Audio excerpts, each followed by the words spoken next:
Pemirsa, pemerintah terus mengakselerasi pemulihan pasca bencana di 3 provinsi di Pulau Sumatera. Dengan dukungan anggaran pusat dan daerah, proyek rehabilitasi dan rekonstruksi kini mulai dikebut. Hal ini disampaikan Menteri Dalam Negeri Tito Karnavian selaku Ketua Satgas Percepatan Rehabilitasi dan Rekonstruksi Pasca Bencana Sumatera, usai rapat koordinasi percepatan pembangunan pada wilayah terdampak bencana. Rapat ini dihadiri oleh Menteri PKP Marwarar Sirait, Sekjen Kementerian Pekerja Umum, serta pejabat terkait lainnya. Pemerintah telah mengalokasikan tambahan transfer keuangan daerah sebesar 10,6 triliun rupiah untuk Aceh, Sumatera Utara, dan Sumatera Barat. Anggaran ini didorong agar segera dimanfaatkan untuk mendukung proses pemulihan di daerah. Di tingkat pusat, program Rehab Rekon akan berjalan selama 3 tahun dengan total anggaran 100,1 triliun rupiah. Saat ini, 7 kementerian dan lembaga yang telah mendapat persetujuan anggaran diminta segera menjalankan program sesuai rencana.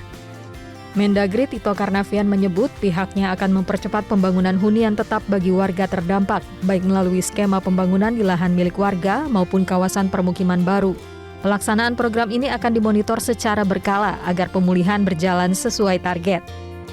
Rencana induknya sudah disusun, direkap dari seluruh kementerian lembaga yang juga sudah turun ke lapangan, dan kemudian dari usulan dari para bupati, wali kota, gubernur 3 provinsi ini direkap, dan setelah itu menjadi rencana induk yang isinya kegiatan program-program kegiatan, dan anggarannya setelah dirapatkan di tingkat pemerintah dengan DPR disetujui.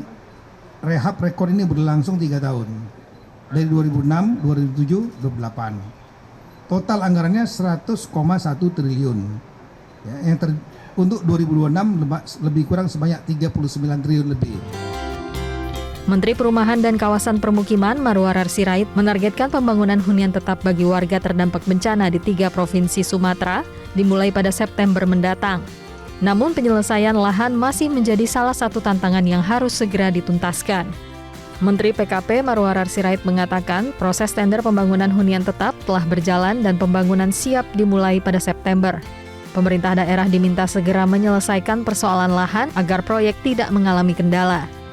Lokasi hunian tetap disebut harus aman dari risiko bencana serta memiliki akses yang mudah ke sekolah, pasar, rumah sakit, dan tempat ibadah.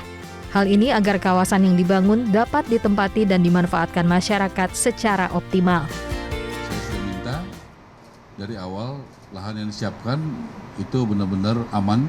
Jangan kita memindahkan masyarakat yang terkena bencana ke daerah yang tidak aman juga. Jadi itu betul-betul yang tempatnya aman. Kedua juga harus dengan akses kehidupannya jangan terlalu jauh. Yang pertama ke sekolah anak-anaknya, kedua ke pasar, ketiga ke rumah sakit, keempat ke tempat ibadah. Jadi supaya jangan nanti kosong, kalau dibuatnya jauh sekali nanti nggak ada yang mau menghuni gitu. Jadi saya minta benar-benar itu kita fix dari awal lokasinya seperti itu.